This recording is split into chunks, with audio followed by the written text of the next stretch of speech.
Ngayong araw ay pupuntahan natin ang dalawang lugar sa probinsya ng Bataan na kung saan ay makikita natin ang magagandang tanawin na maihahalin tulad sa tanyag at sikat na probinsya ng Batanes. Ang Panoypoy View Deck ng Maribeles, Bataan at ang Little Bataanes o Bagak, Bataan. Bumiyahe ako ng 5 oras mula Maynila hanggang sa marating natin ang bayan ng Maribeles kung saan una natin makikita ang Panoypoy View Deck na may 360 view ng dagat. Mula Panoypoy View Deck ay bumiyahe muli tayo ng 1 oras kalahati hanggang sa marating naman natin ang Little Bataanes ng Bagak na madalas daw dinarayo ng mga isiklista dahil sa ganda ng daan nito. Kaya samahan niyo ako mga katres, libutin natin ang probinsya ng Bataan at silipin natin ang dalawang Malabatanes view ng probinsyang ito. What's up sa inyo mga katres and welcome back sa akin channel. For today content natin is pupunta tayo ng Bataan. Solo ride tayo ngayon mga katres, hindi natin kasama sila Sonen and Geraldo dahil may ginagawa sila sa kanilang bahay. Busy sila, no? So solo ride lang muna tayo. Quick ride lang naman to mga katres. Quick ride lang sa Bataan pa, no? Sisilipin lang natin yung yung dalawang view nila na Malabatanes daw. Nakikita ko kasi siya sa YouTube. Pinupuntahan din ng mga vlogger. Nakikita ko yung ganda. So sisilipin din natin sila para makita natin kung legit nga ba na Malabatanes siya, no? So una natin pupuntahan is yung Panoypoy View Deck na Maribeles. Then ang last natin is yung Little Bataanes ng Bagak. Tapos yung name pa lang, no? Little Bataanes. Bataan, pinagsamang Bataan tsaka Batanes. Pero yung Batanes daw is popular daw sa mga nagbabike, no? So malalaman natin yan, sisilipin natin silang dalawa. Time check tayo mga katres is 7 AM na. Late na tayo nakalis ng Manila kasi medyo inaantok pa si katres natin. Ang sarap long weekend na naman mga katres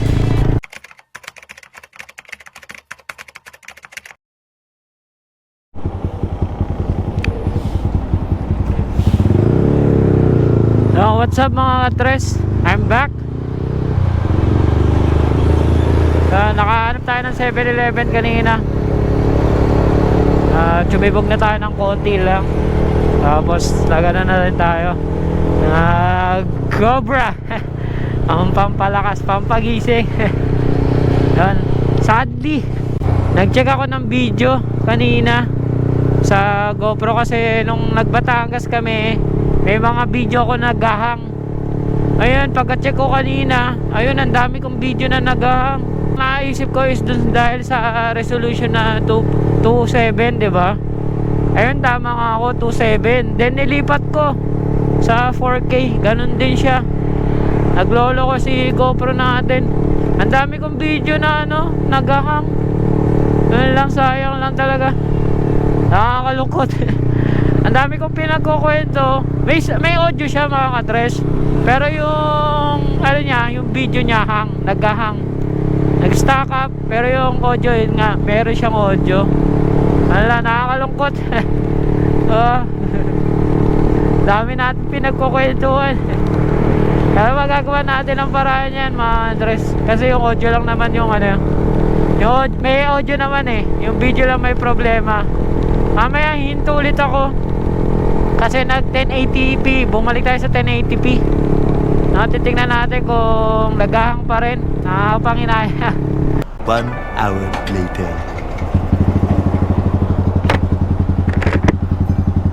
So ayun nga mga katres, legit na yung graphics, yung resolution natin na mataas yung nagpapalag dun sa video natin. Kasi tinignan ko yung mga video natin, okay naman siya. Hindi tayo makakapagtaas ng graphic, sayang. Siguro pag nakakapagpalit na tayo ng ng GoPro. So isang oras na lang mga katres. Medyo late na tayo ng pagpanik dun sa sa Ponoy-Poy. Kasi ayun nga, may mga aberya pa nangyari. Pero okay lang, maganda naman yung natin, yung pacing natin, tsaka yung kalsada natin. Kaya napaaga pa rin tayo dun sa oras natin. Anong lugar na kaya to? Welcome to Maribeles. Welcome to Maribeles. Maribeles Batana tayo mga katres. 23 minutes mga katres, malapit na tayo sa Ponoy-Poy view deck. Oh, solid oh, ganda ng view. Ganda, taas ng bundok.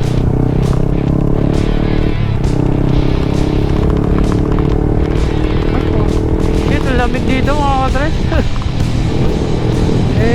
Ganda ng view.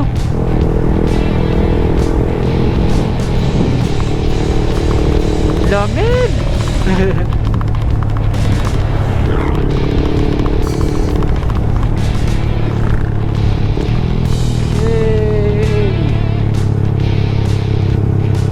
Grabe. Grabe yung kurbada niya.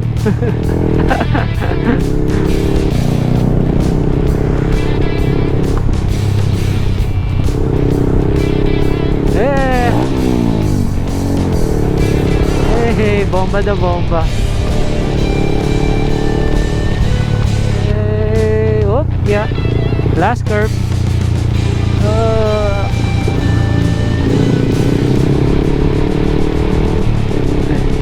Akala siguro nila big bike yung motor natin.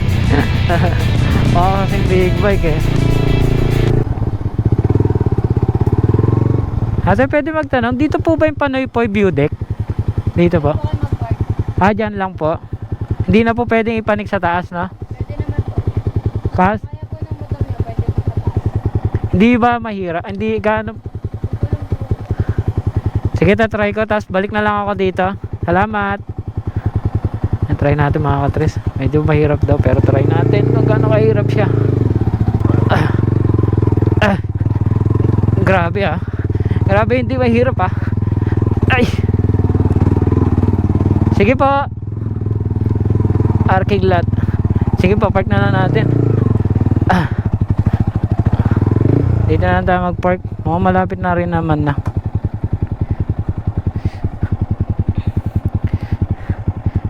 Mahirapan tayo mga katres. Tayo mga katres, nandito na tayo. Lumagpas tayo. Doon sa tinanungan natin, may kakaliwaan. No? Tapos dito, papanik meron ditong parking lot. Dito na lang tayo mag-parking para mas malapit.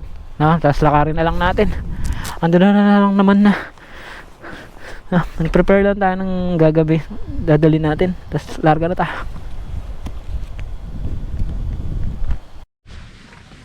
So ayun mga katres, papanik na tayo dito sa Ponoy-Poy. Madali lang naman pala siya ipin kasi meron na siyang nakapin. As in, lalagay mo lang is Ponoy-Poy Beach. Tapos meron siyang kasamang logo na campsite. Tapos pwede daw ipanik yung motor dito hanggang dito, sabi ni Kuya Lakay. Sasabihin mo lang Kuya Arnel, no? Tapos hanggang dun sa pwesto niya, pwede mo na i-park yung motor mo nang walang bayad. Then lalakarin mo na to pataas kasi hindi na to pwedeng motorin. Ayun mga katres, siguro mga 5 minutes lang, tsaka madali lang naman, exercise na rin. Tapos pwede rin mag daw dito, overnight camping. Titingnan natin yung pwesto kung maganda mag overnight camping dito. Sa taas, ang hirap pag marami kang dala. Hingala agad ako. Yay! Ganda mga katres, solid dito.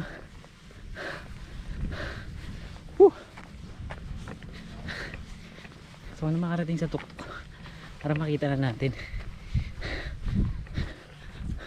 Ganda oh, mga katres oh. Solid yung view. Ayan, so ayun mga katres, back to trekking ulit. Ngayon tinulungan lang tayo mag-setup ng ano nila tent, yung mag-ina. No? Yan sila magte-tent, solid. Ganda na ano nila. Walang bayad yung ano dito, mga katres, yung tent pitching, no? Tapos ano lang kung may kailangan kayo ng mga bilihin kay Kuya Arnel doon sa ano tindahan doon. Yung unang tindahan pagpanik mo dito. Ay, grabe solid mga katres. Eh. Nice. Ganda dito. Solid.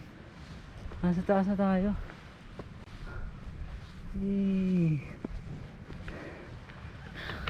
Grabe ang ganda. Matit yung pagod kaso mainit. Trek na trek yung araw. Ganda. Woo! Touchdown. Panoy Poy. Tara palipad tayo ng drone mga katres.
Binaba ko na si ano, Toothless.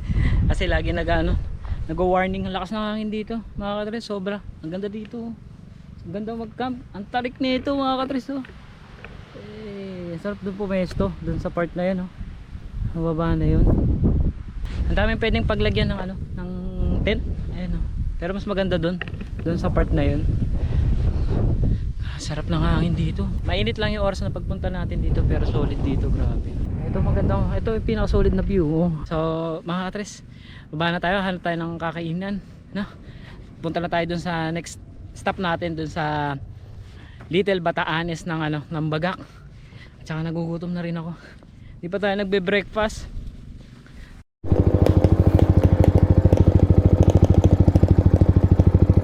No, what's up mga katres? I'm back. Diretso na tayo ng ano, na Little Batanes ng Bagak. Grabe yung pagtingin ko sa mapa, halima puro zigzag. Hanap muna tayo na makakainan bago tayo pumunta doon, dahil anong oras na, 11:21 na. Malapit-lapit lang naman, baka babayihin natin isang oras lang papunta doon, kasi saktong way na rin yung pauwi natin. Dire-diretso lang yun, tuloy-tuloy na tayo doon. Siguro mag-stay lang tayo doon ng mga 30 minutes kasi wala masisilungan doon mga kadres. Kasi open field siya. Doon sa pinanood ko doon sa YouTube. So grabe. Ang hirap naman dito. So yun mga kadres, kung pupunta nga pala kayo dito, doon sa may tindahan, 'di ba? Tapos kanan. Banggitin nyo lang daw si Kuya Arnel para hindi na kayo hingin ng parking fee. Dire-diretso lang kayo hanggang dun sa pwesto niya. Pwede daw kotse at mga motor, pwede daw sa kanya mag-parking para wala nang bayad. Tapos siya na mag-assist sa inyo pag nag-overnight kayo, kasi siya yung parang caretaker dun sa lugar. So ayun, inuulit ko mga katres, kung i-search nyo siya sa Google Map, is lagay nyo Panoy Poy Beach. Tapos may katabi siyang logo na campsite. So yun mga tres, diretso na tayo papunta ng Little Batanes ng Bagak. Let's go.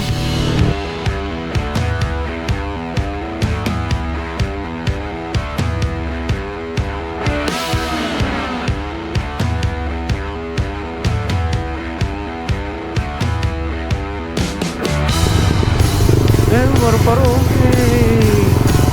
Galing. Ha. Sana nakunan.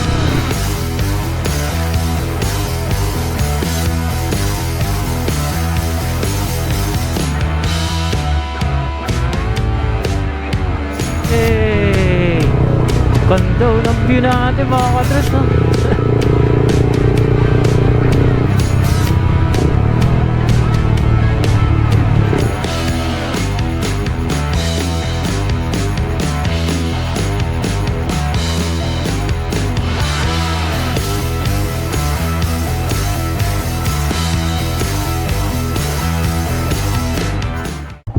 Boss, dito po yung pa Little Batanes. Salamat po. Mga katres, liliko na tayo dito. Wala tayong nakitang gas station. Good luck sa atin. Yo!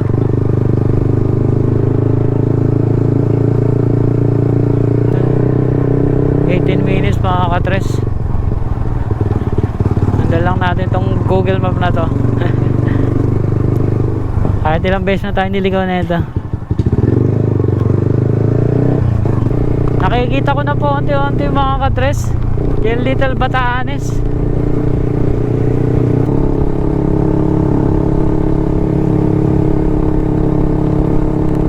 Minutes mga katres.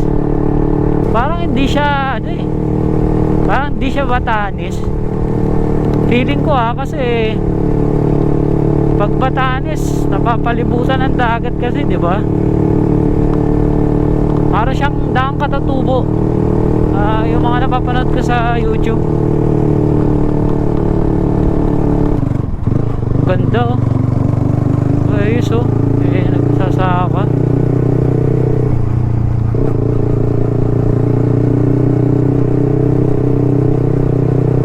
Ganda naman dito. Kala mo Benguet no?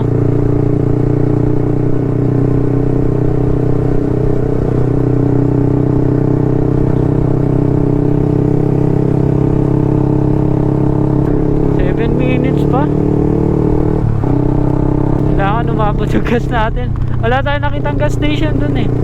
Lahat pala talaga nag full tank na tayo. 300 lang kasi yung pinagas ko kanina.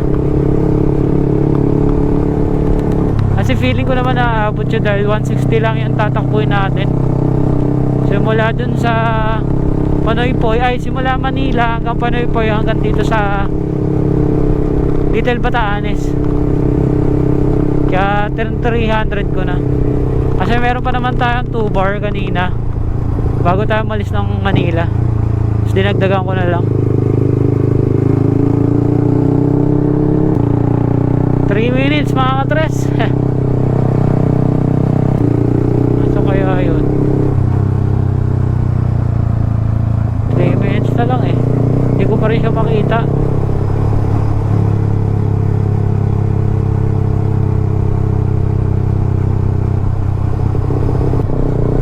Minutes.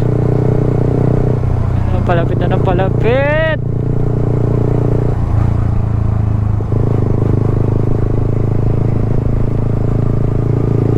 Nasaan kaya yun? Nakakaramdam na tuloy ako ng antok. Ang tagal. Nahihinip ako. Hindi ko makita eh.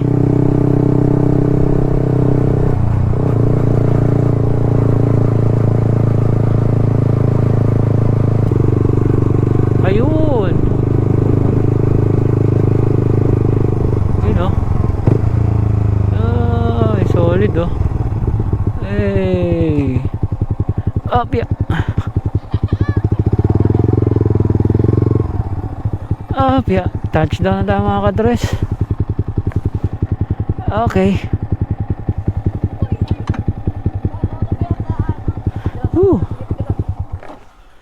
Tara.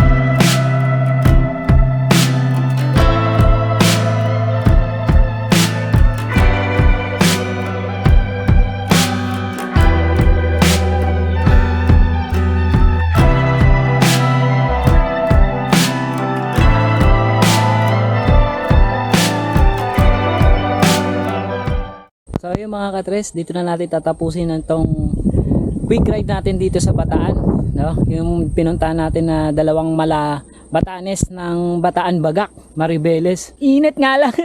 Solo ride natin, sulit.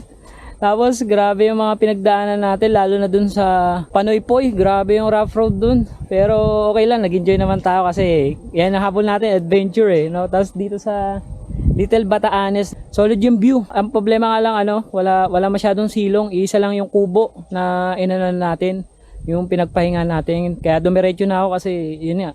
Anong oras na din, 'di ba? Saka para maaga na rin tayo makauwi. So yun, thank you mga katres sa pagsama ngayong araw na to sa ating gala dito sa Bataan. Thank you sa walang sawa niyong pagsuportan and sa panonood sa aking vlog. And sa mga hindi pa nakakapag-subscribe, subscribe na and hit the like button. Syempre, i-click nyo na rin yung bell button para lagi kayong updated sa mga happenings natin, at saka mga gala, camping, moto camping natin, tsaka yun, mga long ride natin. Marami pa tayong pupuntahan mga lugar, no, na magaganda dito sa Pilipinas. Ilibutin natin tong Pilipinas. Kaya thank you mga katres. Uwi na tayo. Woo! Touchdown! Solid. Bye-bye mga katres. Peace out! Sa bawat linggo ng ating paglalakbay ay iba't ibang lugar na ang ating napuntahan. Napaisip na lang ako mga katres, di na pala natin kailangan pumunta ng ibang bansa para lang makakita ng magagandang tanawin. Dahil dito pa lang sa Pilipinas na napapaligiran ng magagandang kabundukan at malinis na karagatan ay wala ka nang hahanapin pang iba.